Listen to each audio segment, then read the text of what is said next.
এনায়েত কবির বাংলাদেশে এই সময়ে যতটা সম্ভব ইনভেস্টিগেটিভ জার্নালিজম চালিয়ে যাওয়ার যে কজন মানুষ বা যে কজন সাংবাদিক চেষ্টা করে যাচ্ছেন তার মধ্যে অন্যতম।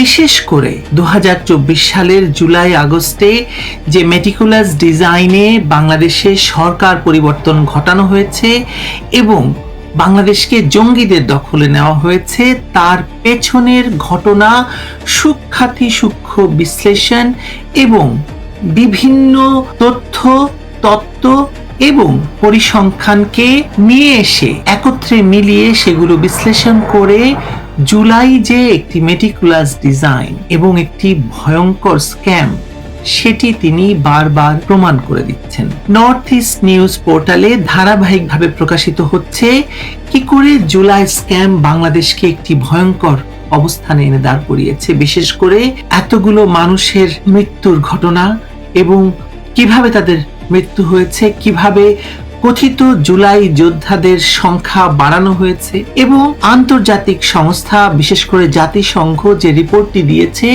সেই রিপোর্টটি কতটা অসার তা প্রমাণিত হচ্ছে এই নর্থ ইস্ট নিউজ পোর্টালে প্রকাশিত এনায়েত কবিরের অনুসন্ধানী প্রতিবেদন সমূহ থেকে। অনেক গুরুত্বপূর্ণ বিষয় হলো এই রিপোর্টের ভিত্তিতেই হয়তো আন্তর্জাতিক হিউম্যান রাইটস ওয়াচ বলছে যে রিপোর্টের ভিত্তিতে আন্তর্জাতিক অপরাধ ট্রাইব্যুনাল বা আইসিটি বাংলাদেশে কাজ করছে তা অত্যন্ত প্রশ্নবোধক এবং তা নিয়ে প্রশ্ন তোলার যথেষ্ট সুযোগ রয়েছে।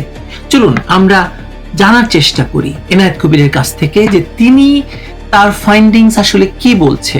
2024 সালে জুলাইতে ঘটে যাওয়া মেটিকুলাস ডিজাইনের সরকার পরিবর্তন, 1400 কথিত নিহত জুলাই যোদ্ধা, জুলাই যুদ্ধ এবং এই মুক্তিযুদ্ধকে প্রতিস্থাপন করার জন্য জুলাই যুদ্ধকে কিভাবে ব্যবহার করছে এই জামায়াত শিবিরগণ।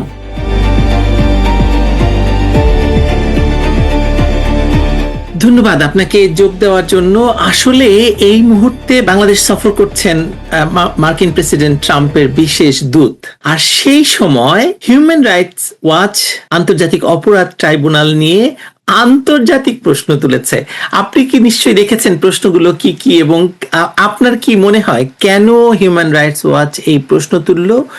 আপনি যদি আমার দর্শককে আরো বিস্তারিত একটু বলেন এই প্রশ্নগুলো নিয়ে। আমার যেটা পর্যবেক্ষণ সেটা হচ্ছে যে তারা দীর্ঘদিন ধরে পর্যবেক্ষণ করছিল আন্তর্জাতিক মানবতা বিরোধী অপরাধ আদালত আইসিটি নামে পরিচিত আমাদের আন্তর্জাতিক আদালত, এবং এই প্রসিকিউশন টিমকে আমি নিজেও ব্যক্তিগতভাবে এবং আমাদের দলগতভাবে অনেকদিন ধরে পর্যবেক্ষণ করছি।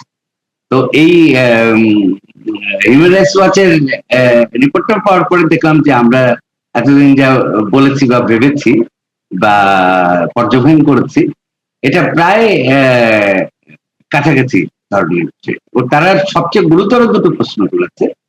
একটা হচ্ছে যে প্রসিকিউশন পূর্ণাঙ্গ প্রস্তুতি ছাড়াই, তাদের পুরো প্রস্তুতি ছাড়াই তারা একটা রিপোর্ট দিয়ে দিচ্ছে এবং পূর্ণাঙ্গ তদন্ত ছাড়াই হচ্ছে মামলার রায় হয়ে যাচ্ছে, এরকম একটা পর্যবেক্ষণ দিয়েছে। আরেকটা গুরুতর পর্যবেক্ষণ হচ্ছে সাক্ষীর প্রশ্ন। হ্যাঁ, তো সাক্ষীর প্রশ্নে গুরুতর পর্যবেক্ষণটা হচ্ছে এরকম যে 55টা তারা জবানবন্দি পর্যবেক্ষণ করেছে, তার মধ্যে 14টির মধ্যে গুরুতর বিষয় যেটি পেয়েছে সেটা হচ্ছে কাট এন্ড পেস্ট। তো এই কাট এন্ড পেস্ট হচ্ছে যে 14 জন সাক্ষীর বয়ানের প্রায় মিল খুঁজে পেয়েছে তারা একটা অংশের, আর একটা বড় অংশের মিল খুঁজে পেয়েছে প্রায় 6 জন সাক্ষী। তো এটি গুরুতর অভিযোগ হিউম্যান রাইটস ওয়াচের পক্ষ থেকে।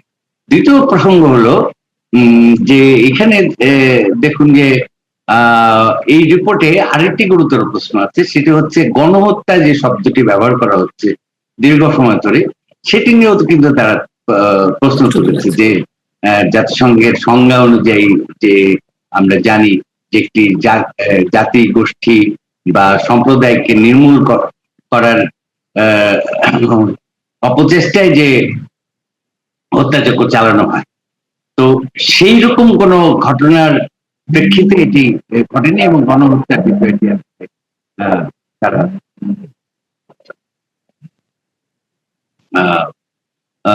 এইভাবে বিবৃত করেছে। এনায়েত কবির, একটা প্রশ্ন খুবই গুরুত্বপূর্ণ আমার কাছে মনে হয়েছে যে এর আগে তারা বলেছে এই যে সাংবাদিকদের হঠাৎ করে শাপলা চত্বর হত্যাকাণ্ড মামলায় এবং আইসিটিতে আবার ইনক্লুড করা হলো এবং মানে ইতোমধ্যেই অ্যারেস্টও শুরু হয়ে গেছে, শুরু হয়েছে। আপনি দেখেছেন হয়তো সেখানে তো মোজাম্মেল বাবু এবং ফারজানার নাম উল্লেখ করে তারা বলেছে যে তাদেরকে কি কারণে এরকম একটি মামলায় জড়ানো হলো, সাংবাদিকরা কিভাবে এই হত্যাযজ্ঞের সঙ্গে জড়িত, এরকম একটা গুরুতর প্রশ্ন তারা। এবং আজকে লতিফ সিদ্দিকীকে অ্যারেস্ট করার ভেতর দিয়ে এই যে আবার একটি এখানেও গণহত্যা শব্দটিকে বলা হচ্ছে, এইভাবে গণহত্যাকে আসলে কি খেলো করে 1971 সালের যে প্রকৃত গণহত্যা সেটাকে কি একেবারে উড়িয়ে দেওয়ার চেষ্টা হচ্ছে কিনা? বিষয়টা তো আমরা লক্ষ্য করছি তাই না, যে 5ই আগস্টের পর থেকে হঠাৎ করে বলা শুরু হলো গণহত্যা হচ্ছে। তার আগে শাপলা চত্বরের সময়ে বলা হয়েছিল, তখন তো বিবিসি পুরোপুরি বলেছিল, তাদের প্রতিনিধিরা সেখানে ছিল এবং বিবিসি পরিষ্কার করে বলেছিল যে সেখানে কোনো হত্যাই হয়নি, তাদের উপস্থিতি ছিল সেখানে। তো আন্তর্জাতিক একটি গণমাধ্যম তো এই কথাটি বলেছে। আচ্ছা, তো এরপরে এত বছর পরে এসে 54 জন বা 55 জনের তালিকা বোধহয় একটা করা হয়েছে এবং তারা সব শাপলা চত্বরে মারা গেছেন, এরকম কোন সুনির্দিষ্ট প্রমাণ প্রসিকিউশন টিমের কাছে নাই, এইটা আমরা নিশ্চিত। এবং তারপরেও এই সাংবাদিকদের জড়িয়ে মামলা হয়েছে, মানে লতিফ সিদ্দিকীকে অ্যারেস্ট করা হয়েছে। আমি এখন বর্তমানে ফিরে আসি, সেখানেও কিন্তু হিউম্যান রাইটস ওয়াচ আরেকটি কথা বলেছে দেখবেন এই রিপোর্টের, সেটি হচ্ছে যে দীর্ঘদিন ধরে মানে কোনো প্রমাণ ছাড়াই যে কি বলে বিভিন্ন মামলায় যাদেরকে কারাগারে রাখা হচ্ছে তাদেরকে জামিন দেওয়া হচ্ছে না, সেই প্রসঙ্গটিও কিন্তু তারা নিঃসন্দেহে।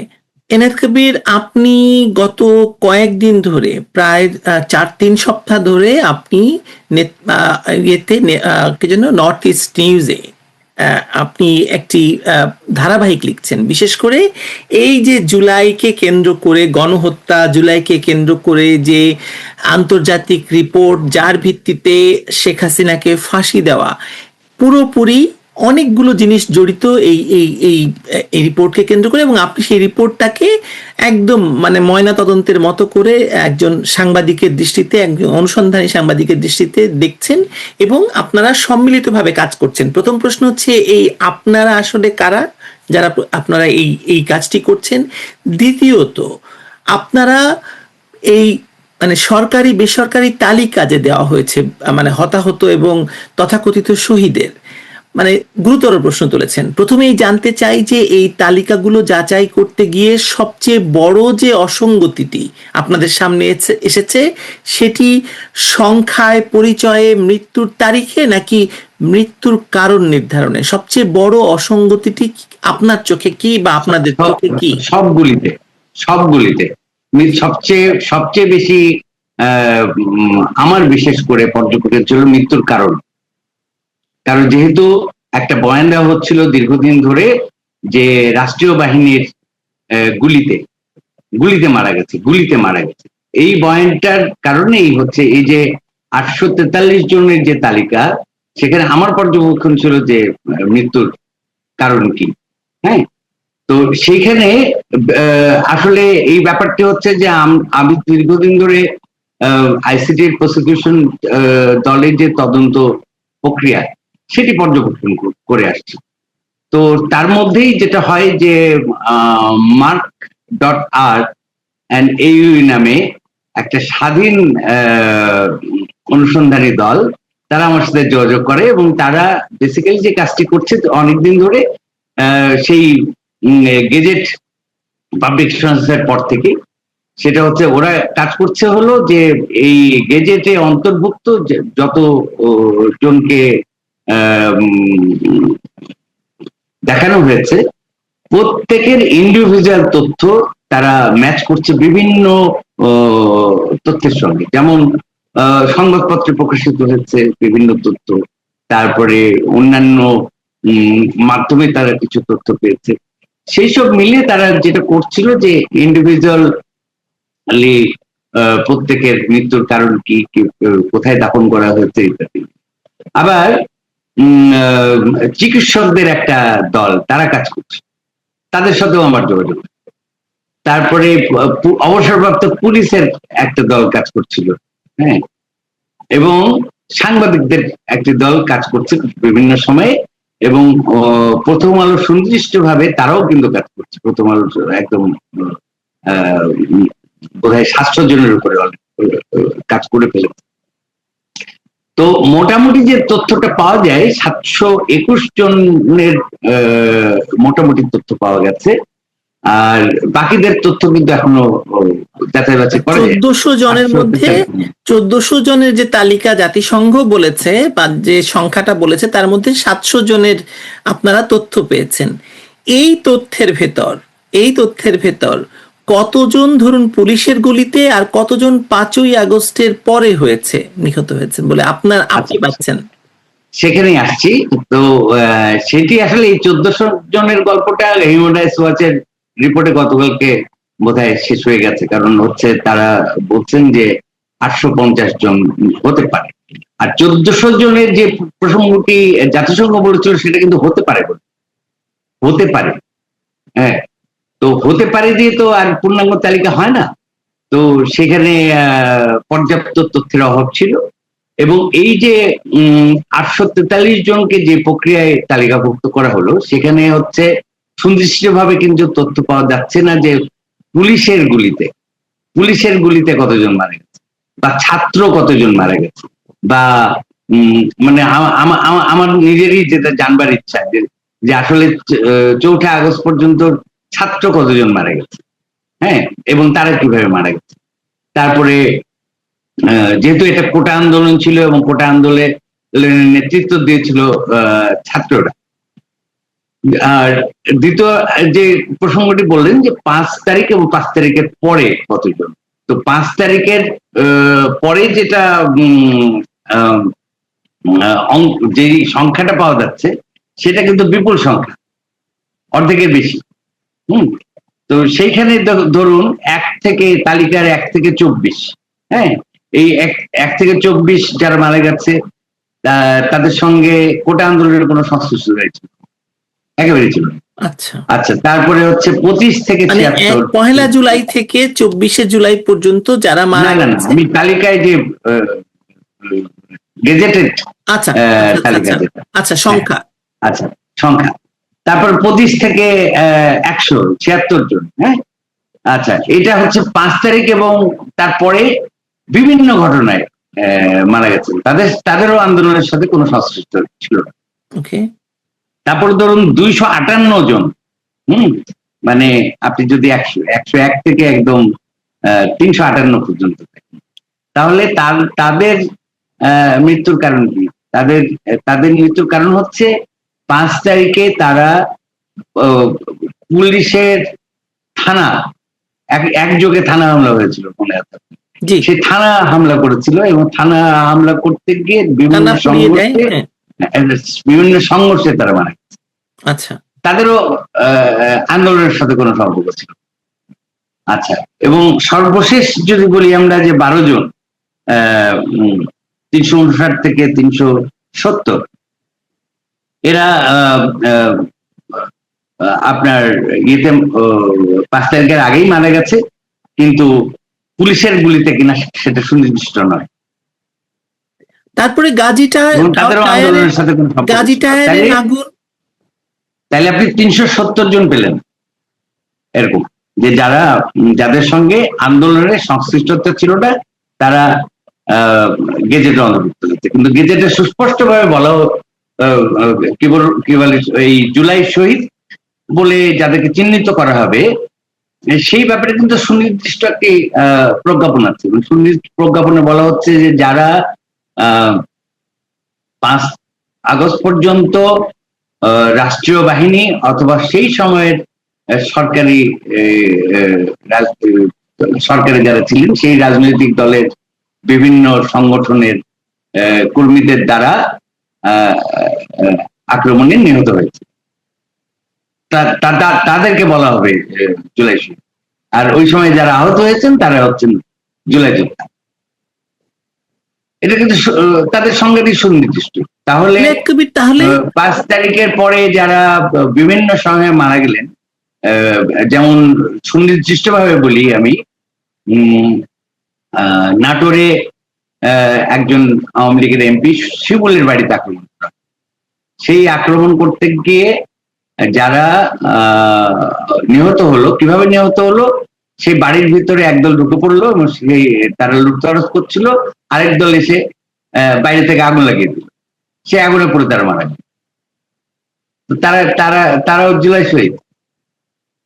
তারপরে পরে যেটা ঘটলো সেটা হচ্ছে এই আগুন লাগালো যারা, তারা কিন্তু কেউ মামলার আসামি হয়নি, বরং এই হামলা করা হলো যে বাড়িতে তারা আসামি হলেন, আর এরা হয়ে গেলেন জুলাই শহীদ।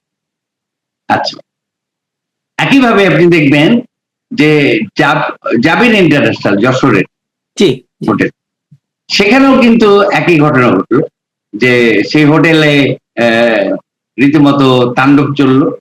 হ্যাঁ, একদল, 2 দল 3 দল করে ভিতরে ঢুকলো, লুটতরাজ করলো, বাড়ি ঢুকে মদ্যপান করলো ইত্যাদি করতে শুরু করলো। তখন আরেক দল এসে আগুন দিল এবং সেই আগুনে পুড়ে মারা গেল 21 জন বোধহয়, কি আরো বেশি। তাদের মধ্যে 18 জন এই তালিকাভুক্ত, তারাও জুলাই শহীদ। হ্যাঁ, এগুলো সব 5 তারিখের পরের ঘটনা, 5 আগস্টের পরের ঘটনা। আবার ধরুন বিজেপির গাড়িতে হামলা করেছিল, সেই বিজেপির গাড়িতে হামলাটা কি ছিল? হামলাটা ছিল যে বিজেপির গাড়িতে যখন হামলা করা হলো তখন বলা হলো যে এখানে ভারতীয় এজেন্ট আছে। ভারতীয় এজেন্ট মানে হচ্ছে বিএসএফ, বিজেপির পোশাকে আসছে। তারা রীতিমতো সেখানে নিজেদের পরিচয়পত্র দেখায়, কার্ড দেখায়, তারপরেও সেই হামলাটা চলে। তবে সেই সংঘর্ষে যারা মারা যায়, সেই সংঘর্ষে মারা যাওয়া যারা, তারাও জুলাই শহীদ। এইভাবে পুরো তালিকাতে আমরা প্রচুর ম্যানিপুলেশন দেখেছি এবং এই ম্যানিপুলেশনে গাজী টায়ারের ব্যাপারটা কি? গাজী টায়ারের যে 200 জন নিহত হয়েছে তারাও ঢুকেছে? সেই সম্পর্কে আমরা এখনো পূর্ণাঙ্গ তথ্যটা পাইনি, সেই পূর্ণাঙ্গ তথ্যটা পাওয়ার চেষ্টা করছি। এবং এই অনুসন্ধানী দল যারা কাজ করছে, বিশেষ করে mark.r এবং এই নামে যারা কাজ করছে, তারা আসলে অনেক বড় কাজ একটা করেছে এবং সেই কাজটা হচ্ছে তারা একটা প্রতিবেদন তৈরি করছে, যেটা 5 তারিখে তারা পাবলিশ করবে এবং সেখানে কিন্তু এইরকম প্রত্যেকটি ইন্ডিভিজুয়াল তথ্য তারা গ্রাফ আকারে দেবে। হ্যাঁ, সেই রিপোর্টটা অলরেডি তারা তৈরি করেছে, আরো কিছু তথ্যের অসঙ্গতি আছে কিনা এগুলো তারা খুঁজে দিচ্ছে। তো এটি তারা কম্পাইল করেছে, বিভিন্ন পত্রপত্রিকার নিউজ, পুলিশের নিউজ, হ্যাঁ, থেকে শুরু করে অন্যান্য ভাবে তথ্য সংগ্রহ করে। এবং ওরাও তথ্য সংগ্রহ করেছিল, যেমন আঞ্জুমানের মফিদুল ইসলাম থেকে, কবরস্থান থেকে। আবার আরেকটি দল, অবসরপ্রাপ্ত পুলিশের দল, তারাও এই ধরনের তথ্য সংগ্রহ করেছিল, যেগুলো সঙ্গে আমিও বেশ কিছু জায়গায় সরাসরি কথা বলেছি। সরাসরি কথা বলে এই যে প্রাপ্ত তথ্যে এদের mark&r এবং AUA এই দলটার এবং এই পুলিশের অবসরপ্রাপ্ত যারা তাদের, এবং আমার সঙ্গে বেশ কয়েকজন সাংবাদিক, তারা মিলে আমরা এদের তথ্য, আবার এদের কাছ থেকে যে প্রাপ্ত তথ্য, আমাদের নিজেদের পাওয়া তথ্য, এইগুলোকে আবার আমরা যাচাই বাছাই করেছি, করে আমরা একটা জায়গায় এসেছি। তো এই 5ই আগস্ট সম্ভবত মার্ক ডটার এবং এই এই গ্রুপটা, তারা যেহেতু তারা নাম প্রকাশে অনিচ্ছুক এবং তাদের পরিচয় প্রকাশে অনিচ্ছুক, সেই কারণে আমি পরিচয়টা বলতে পারছি না। তারা হচ্ছে এই 5ই আগস্ট এটা পাবলিশ করছে পুরো রিপোর্ট। আপনি আপনার রিপোর্টগুলো আমি যখন পড়ছিলাম তখন একটা জিনিস বুঝতে পারলাম যে জুলাইয়ে যে যারা হতাহত হয়েছে, মানে তাদের সংখ্যা নির্ধারণে সংবাদ প্রতিবেদন, হাসপাতালের নথি, থানা পুলিশের তথ্য, মৃত্যু সনদ, ময়না তদন্ত এবং প্রত্যক্ষদর্শীর বক্তব্যের মধ্যে কোনো সামঞ্জস্য নেই। তাহলে সরকার বা এই যে সংখ্যাগুলো এরা জাস্ট তৈরি করলো কিভাবে? এটা আসলে কারা দিল? এটা কি কোনো মানে পলিটিক্যাল পার্টি দিয়েছে?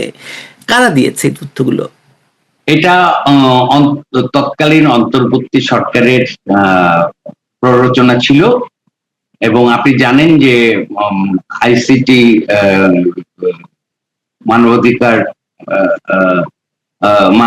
মানবতা বিরোধী অপরাধ আদালত, যেটি বাংলাদেশে 1971 সালের যুদ্ধ অপরাধীদের বিচারের জন্য গঠিত হয়েছিল, সেই আদালতটির সংজ্ঞা পরিবর্তন করে, যেহেতু 5ই আগস্টের পরে প্রভাবশালী হয়ে উঠেছিলেন যুদ্ধ অপরাধী জামাতে ইসলামী রাজনৈতিক দলের নেতৃত্ব, এবং অবশ্যই তাদের পিছনে সামরিক বাহিনীর সমর্থন ছিল, এবং তারা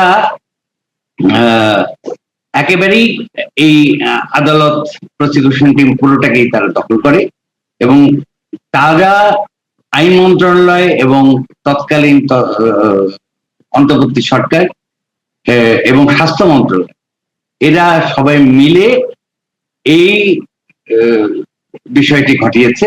এবং সেটি ঘটাতে গিয়ে আসলে জাতিসংঘকে তারা প্রথমে যে তথ্য পরিবেশন করেছিল, ম্যানিপুলেটেড তথ্য, সেই সংখ্যা একটা বলে ফেলেছিল তারা। আপনি দেখবেন যে বিভিন্ন সময় বিভিন্ন সংখ্যা বলা হয়েছে। প্রথমে বলা হলো 4000, তারপরে অন্তর্বর্তী সরকারের যে প্রধান ছিলেন মোহাম্মদ ইউনূস, তার অফিসিয়াল পেজে আরেকটি সংখ্যা বলা, তারপরে নাহিদ ইসলাম গিয়ে বগুড়ায় একটি সার্জিস আলম গিয়ে বগুড়ায় একটি সংখ্যা বলল, তারপরে আবার একই দিনে আবার হাসনাত একটি সংখ্যা বললো একই দিনে। এদের এই সম্ভাব্য যে রাজনৈতিক সংখ্যা, সেই সংখ্যাগুলো কিন্তু মেলে না।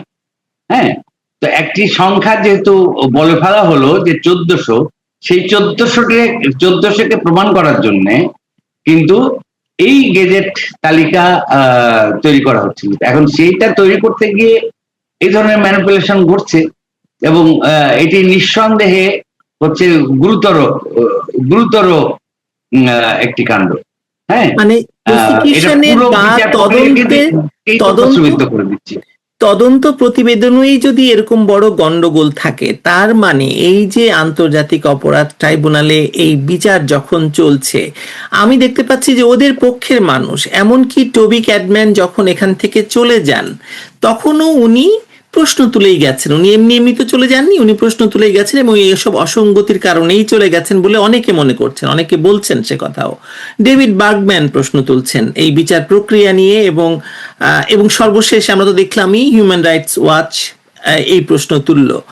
এখন আপনার কি মনে হয় যে এই যে এতগুলো মানে প্রধানমন্ত্রী শেখ হাসিনার মানে ফাঁসির রায় হয়ে গেল, এবং তিনি এখন ঘোষণা দিয়েছেন উনি ফেরত এসে উনি মানে আদালতের মুখোমুখি হবেন, বিচারের মুখোমুখি হবেন, এবং আদালতে উনি ওনার যে নাগরিক অধিকার উনি সেটা প্রয়োগ করে উনি সেটা আপিল করবেন। তা আপনার কি মনে হয় যখন গোড়ায় গলদ থাকে তখন এই ধরনের মামলা মানে চলতে, বা এই ধরনের মামলার ভবিষ্যৎ কি হয়? আচ্ছা, আমি এইটুকুই বলতে পারবো যে যে জায়গাটুকু আইসিটি কন্টেম্পট মনে করবে না। হ্যাঁ, তো সেইখানে গুরুতর কিছু অভিযোগ কিন্তু উঠেছে এই মামলার বিচার কার্য। হ্যাঁ, যেমন ওনার বিরুদ্ধে মামলায় 3টি ভিত্তি ধরে হচ্ছে রায়টা হয়েছে। একটা হচ্ছে জাতিসংঘের তদন্ত প্রতিবেদন, তাহলে জাতিসংঘের তদন্ত 1400 এটি ক্রমশ যে সঠিক নয় সেটি প্রমাণিত হতে চলেছে। হ্যাঁ, এবং আরেকটি গুরুতর প্রশ্ন ছিল যে এই প্রতিবেদনটি কোনোভাবে আইনি বিষয়ে ব্যবহার করা যাবে না। আচ্ছা, সেটি ব্যবহার করা হয়েছে। দ্বিতীয়ত হচ্ছে একটি ভয়েস রেকর্ড ব্যবহার করা হয়েছে, সেটার আগে পিছে কোনো কিন্তু কিছু নেই। এটির দিনক্ষণ কবে কি কখন এই ভয়েস ব্যবহার হয়েছে। হ্যাঁ, তো সেখানে হচ্ছে লাথাল উইপনের প্রসঙ্গ এসেছে, এবং সেটি কি প্রসঙ্গে এসেছিল সেটিও বলা হয়নি। তবে একটি গুরুতর অভিযোগ বিভিন্ন গোয়েন্দা সংস্থা থেকে আছে যে এই তখনকার যে প্রসিকিউশন টিমের চিফ প্রসিকিউটর ছিলেন তাজুল ইসলাম, তার প্ররোচনায় একজন আইসিটি বিশেষজ্ঞ যিনিও প্রসিকিউশন টিমে আছেন, তারা 300 ভয়েস যাচাই বাছাই করে তারা একটি ভয়েস উদ্ধার করতে পারেন। সেটি তারা গোয়েন্দা সংস্থার এই সূত্রগুলো, একাধিক সূত্র, তারা মনে করছেন যে এটি 2016 সালের যে হলি আর্টিজান জঙ্গি হামলা হয়েছিল ওই সময়ের ভয়েস গুলো করতে পারে, এরকম একটি প্রসঙ্গে এসছে। তো যেহেতু সেটা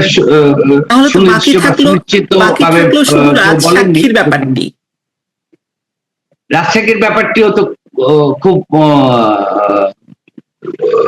পরিষ্কার। সেটি হচ্ছে যে এই আব্দুল আল মামুন সহ অনেককেই, যেমন জিয়াউল হাসানকেও বাধ্য করার চেষ্টা করা হচ্ছিল।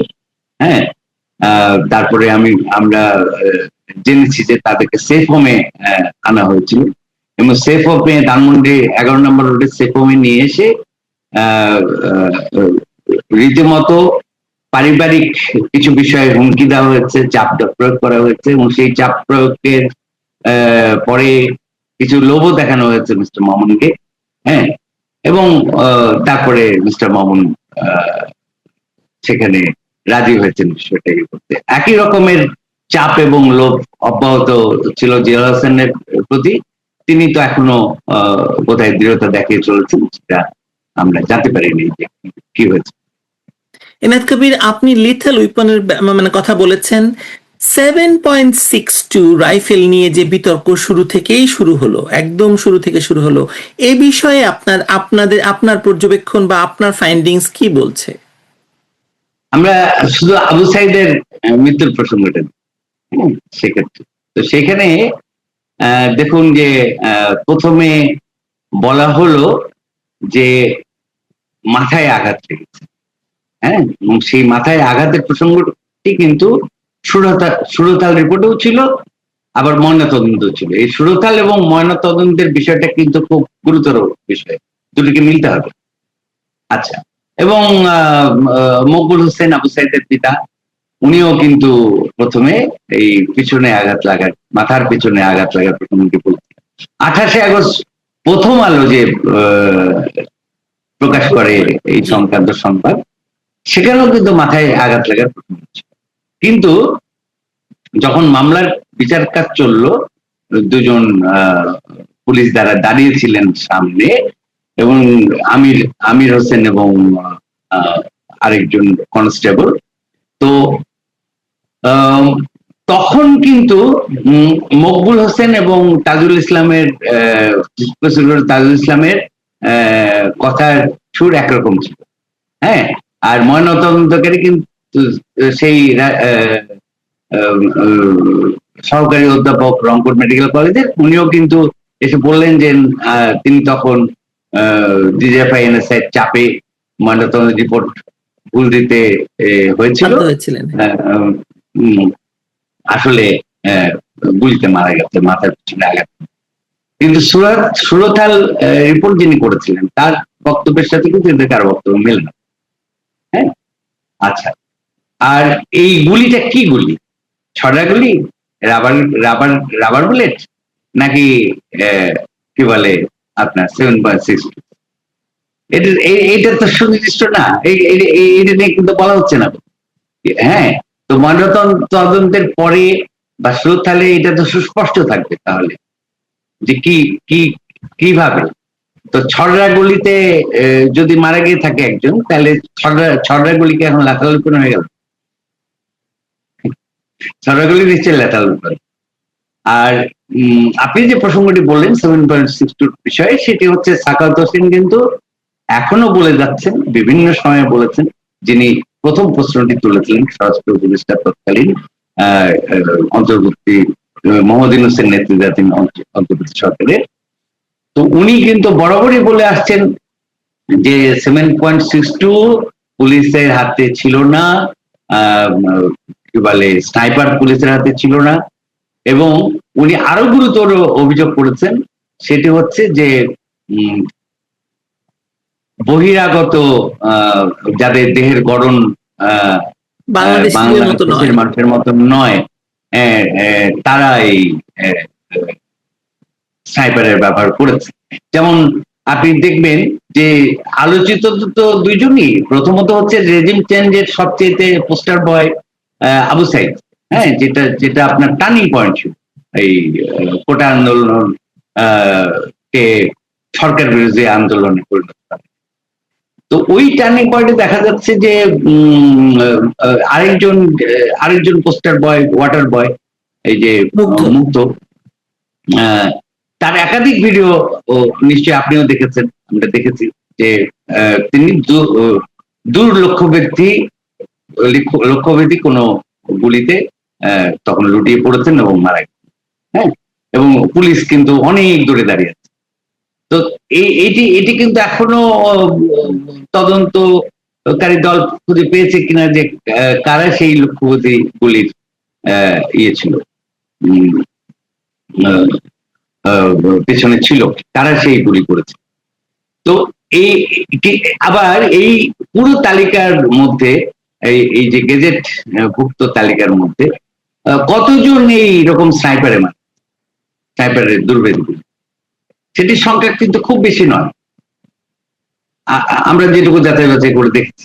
আচ্ছা, আবার একটি তথ্য পাচ্ছি যে 4 আগস্ট পর্যন্ত নিহতের সংখ্যা সর্বোচ্চ 42 হতে পারে। হ্যাঁ, 42 হতে পারে, এবং ওই সময় পর্যন্ত 7 জন ছাত্র নিহত হয়েছেন। কিন্তু এই 7 জনের মধ্যে কতজন পুলিশের গুলিতে, সেরকম কিন্তু কোনো সংখ্যা এখন পাওয়া যায়। তার মানে কি এই পুরো বিচার প্রক্রিয়া নিয়েই তো আসলে প্রশ্নের পর প্রশ্ন, তদন্তে অসঙ্গতি, মামলার মধ্যে মানে রাজনৈতিক উপকরণ, অনেক কিছুই তো আমরা দেখতে পাচ্ছি। তাহলে ধরুন যেসব শাস্তি হচ্ছে, যেসব মানে মানে তথ্য আমাদেরকে জনগণকে জানানো হচ্ছে জুলাই নিয়ে, এটা তো একটা মানে বড় ধরনের স্ক্যামের দিকে যাচ্ছে। হ্যাঁ, তো আমাদের যে 8 পর্বের যে আমি একটা সিরিজ এই মুহূর্তে, সেটা জুলাই স্ক্যাম বলেই আমরা ইয়ে করলাম। সেখানে মূল বিষয়টা হচ্ছে আমাদের কাছে খুব পরিষ্কার ছিল, সেটা হচ্ছে এখানে সংখ্যা বাড়াতে হবে, মানে নিহতের সংখ্যা, মৃতের সংখ্যা বাড়াতে হবে। এবং মৃত্যুর কারণ সুস্পষ্ট থাকবে না। এই 2 লক্ষ্য নিয়ে কিন্তু এই তালিকা, সংখ্যা বাড়াতে হবে এবং মৃত্যুর কারণ সুস্পষ্ট থাকবে। তো তাহলে সংখ্যা বাড়ালে বিষয়টা কোথায় আসে? এখানে আসলে একটা বিতর্ক তৈরি হচ্ছে। আমি ব্যক্তিগতভাবে মনে করি যে এই বিতর্কের মূল কারণ হচ্ছে জামাতে ইসলামী, যুদ্ধাপরাধী জামাতে ইসলামী 1971-এ সংগঠিত যে গণহত্যা, সেটিকে প্রশ্নবিদ্ধ করে আসছে দীর্ঘ সময় ধরে, এবং সেইটাকে এই জুলাই গণহত্যা এটা দিয়ে প্রতিস্থাপন করার একটা প্রক্রিয়ার মধ্যে গেছে এবং চেষ্টা চালিয়েছে। যদিও সেই চেষ্টা খুব সফল হবে বলে আমার কাছে মনে হয়। দ্বিতীয়ত দেখুন, তারা মুক্তিযোদ্ধার বদলে জুলাই যোদ্ধা, হ্যাঁ, তারা চাপিয়ে দিয়েছে জনগণের উপরে। তারপরে আবার জুলাই শহীদ, হ্যাঁ, জুলাই যোদ্ধা, হ্যাঁ, তারপরে তারা মুক্তিযুদ্ধের শহীদের প্রতিস্থাপন করছে জুলাই শহীদ। তারপরে তারা মুক্তিযুদ্ধের যুদ্ধাহত সেটাকে তারা প্রতিস্থাপন করছে সেই জুলাই যুদ্ধাপনে। তো এই যে প্রক্রিয়াটা চলছে এটি পুরোপুরি হচ্ছে একটা শব্দ তো আমরা গত 2-2.5 বছরে শুনছি না, ন্যারেশন। তাহলে একটা ন্যারেটিভ দাঁড় করানোর চেষ্টা চলছে বিভিন্ন ভাবে, যে প্রথমত 1971 অতীত, সেটা নিয়ে আলোচনা করার কিছু নাই। আর এটা হচ্ছে বর্তমান, সুতরাং সেটা নিয়ে আলোচনা করার কিছু আছে, এবং সেইটা আসলে এই যে ধরুন দেশের মধ্যে তো প্রশ্ন উঠছেই, আন্তর্জাতিক সংবাদ মাধ্যমে প্রশ্ন উঠছে, এবং এখন হিউম্যান রাইটস ওয়াচের মতো আন্তর্জাতিক স্বীকৃত প্রতিষ্ঠান, অ্যামনেস্টি ইন্টারন্যাশনালের মতো প্রতিষ্ঠান এই পুরো বিচার প্রক্রিয়া নিয়ে প্রশ্ন তুলছে। বাংলাদেশের সরকার এখন যারা ক্ষমতায় এসছে, ইউনূসের সরকার না হয় বুঝলাম যে তারা আসলে মানে এই কাজগুলো ঘটানোর জন্যই করেছে, শেখ হাসিনাকে ভিলিফাই করার জন্য করা হয়েছে, আওয়ামী লীগকে ভিলিফাই করার জন্য করেছে, কিন্তু এখন যারা নিজেদেরকে দাবি করছে নির্বাচিত সরকার, তারা কেন এটাকে এখনো পর্যন্ত মানে ওদের মানে আন্তর্জাতিক সম্প্রদায়ের যে একটি বক্তব্য আছে, বিশেষ করে সাংবাদিকদের আটক রাখা, বিনা বিচারে আটক রাখা, সেসব নিয়ে যেসব প্রশ্ন তোলা হচ্ছে, এমনকি এই আন্তর্জাতিক ট্রাইব্যুনালে সাংবাদিকদের অন্তর্ভুক্তিকরণ, যে মানে স্বাধীন গণমাধ্যম বা স্বাধীন সংবাদপত্রের বিরোধিতা, এবং কারণ রিপোর্টিং কখনো হতে পারে না, মানে যে কোনো রিপোর্টিং কোনোভাবেই এই গণহত্যার নথি হিসাবে দাখিল হতে পারে না, সেটা কিন্তু তারা স্পষ্টভাবে বলছে। তো সব মিলিয়ে এই সরকার কেন এটাকে আমলে নিচ্ছে না, প্রথম প্রশ্ন। দ্বিতীয় প্রশ্ন হচ্ছে যে এটা তো একটা কনসিকুয়েন্স আছে, সেই কনসিকুয়েন্সটা কি হতে পারে? আচ্ছা, আমি আপনাকে একটা অনুরোধ জানাই, আপনারা যারা প্রবাসে থেকে কাজ করছেন সাংবাদিকতা, আমার একটা সুনির্দিষ্ট হলো যে এই ধরনের যে ন্যারেটিভ তৈরি হয়েছে, এইটা বাংলাদেশ তো বিচ্ছিন্ন কোনো রাষ্ট্র নয়, বাংলাদেশ তো পৃথিবীর মধ্যে থাকা একটি রাষ্ট্র, তাহলে এবং সে জাতিসংঘের সদস্য, তাহলে সম্পূর্ণ ইন্ডিপেন্ডেন্ট আন্তর্জাতিক একটি তদন্ত এই ব্যাপারে হওয়া দরকার, যে ঠিক 16 জুলাই থেকে 4 আগস্ট পর্যন্ত কি ঘটেছিল এবং আসলে কতজনের মৃত্যু হয়েছে, এবং সেটি একটি হতে পারে। দ্বিতীয়ত হতে পারে যে বর্ডারলেস জার্নালিস্টদের সংগঠন আছে, তারাই বা দায়িত্ব নিয়ে কেন এই অনুসন্ধানটি করছেন না, তাদেরকে দেওয়ার মতো আমাদের প্রচুর তথ্য আছে। তারা যদি এই অনুসন্ধানটি করতে আসেন তাহলে তাদের পক্ষে সহজ হবে, কারণ আমরা তো এই ধরনের অনুসন্ধান করতে গেলে সবচেয়ে বড় যে অবস্টাকলের মধ্যে পড়ি আমরা, সেটা হচ্ছে তথ্য উপাত্ত যাচাই করতে গেলে আমাদের তো বিভিন্নভাবে রাষ্ট্রীয় বিভিন্ন প্রতিষ্ঠানের সহযোগিতা নিতে হয়, সেই সহযোগিতাগুলো কিন্তু এখন আমরা পাচ্ছি না।